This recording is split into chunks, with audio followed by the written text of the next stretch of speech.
Okay, I've got to come out and talk about this. This is CJ Miller. I'm downtown Shreveport. I'm across the Red River from beautiful Bossier City, Louisiana. Please do come check us out. I love the moon. And I come over here and I guess it's hard for me to capture it with my phone. I'm sorry about that. But my favorite constellation, it's very clear to me. I'm not able to pick it up with my camera right now. Maybe in playback. I don't know.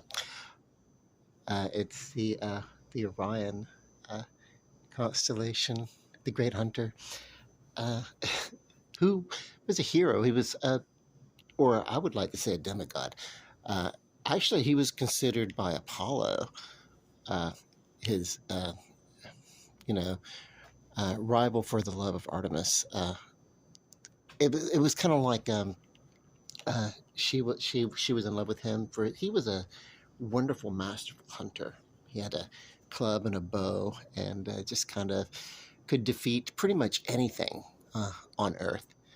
Uh, and needing more of a challenge, he wanted to challenge himself. A little bit of an ego there, but also just I don't know. He went to the underworld for about 6 months or so, and with his companion Sirius, who we recognize as Dog Star, and I think it's actually uh, you know where we are.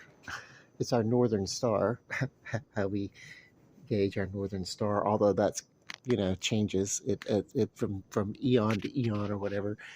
Kind of goes back and forth wherever the Earth turns on its axis. Sometimes it's Sirius, sometimes it's another star. Anyway, um, right now it is Sirius, our North Star, our dog star. That's why we call it Dog Star. Uh, Sirius was the dog of Orion. Anyway, they went to the underworld and they conquered many foes while they were there, and they came back uh, embattled and scarred, but victorious. And Artemis was to proclaim her love, and Apollo uh, was like, "How dare you break your vow of chastity, for a mortal man or whatever." So that it was a big rival on that. There's a whole big you know uh, mythology thing that ties uh, in Greek mythology, and of course echoes in Roman mythology. But I don't know. For me, it was just the first constellation that I learned to recognize in the night sky.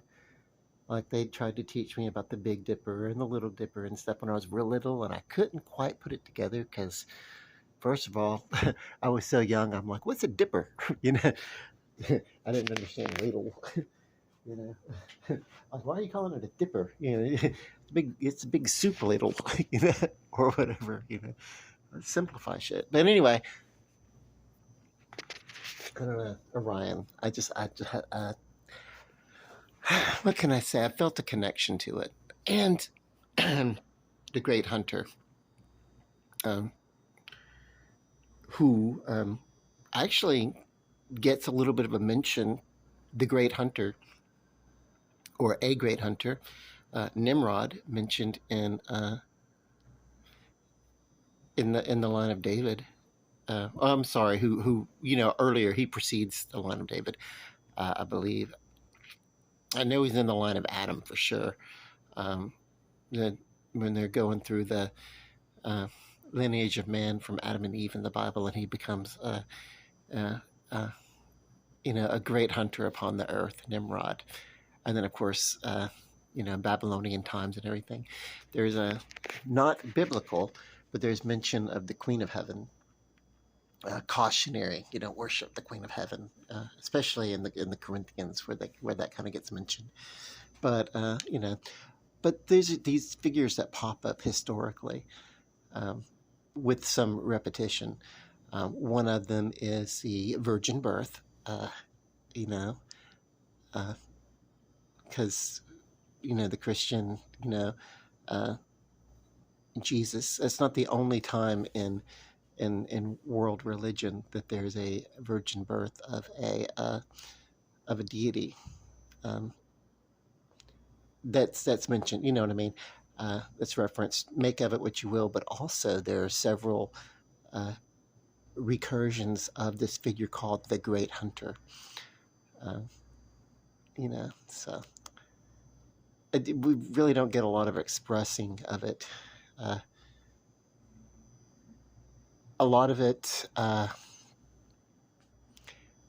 lot of it's not biblical.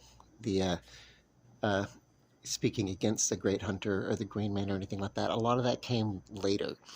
Whereas the Great Hunter, and we say that in terms of early man, what early man would do when he was a hunter, any man, is they would put on the pelts and uh,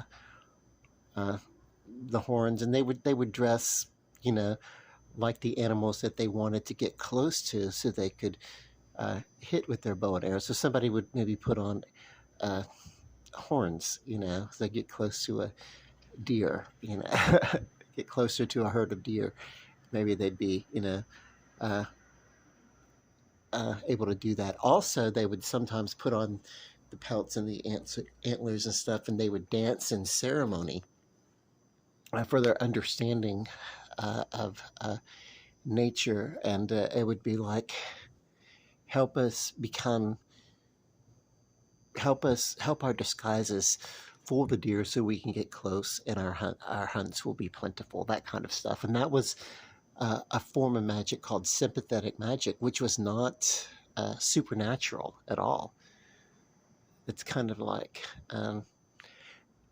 when you want to go in for a job interview for a company, and you dress the part that's appropriate for the job that you want to go for, and you hope and pray that they will look at you, and they will look at your attire and the way that you speak and the way that you present yourself, that you will be thought of as an asset, as one of their number. That's the exact same thing as the sympathetic magic that the hunters, when they put on the pelts and the antlers and everything, would go out and try to find their prey, dressed as their prey. It's so weird. I hate the fact that there was some goofball uh, that took part a couple of years ago in that January 6th business at the White House and everything, because he totally like made an ass of himself and a complete ass of mythology all the way around. uh, oh well, go figure. But I do care for.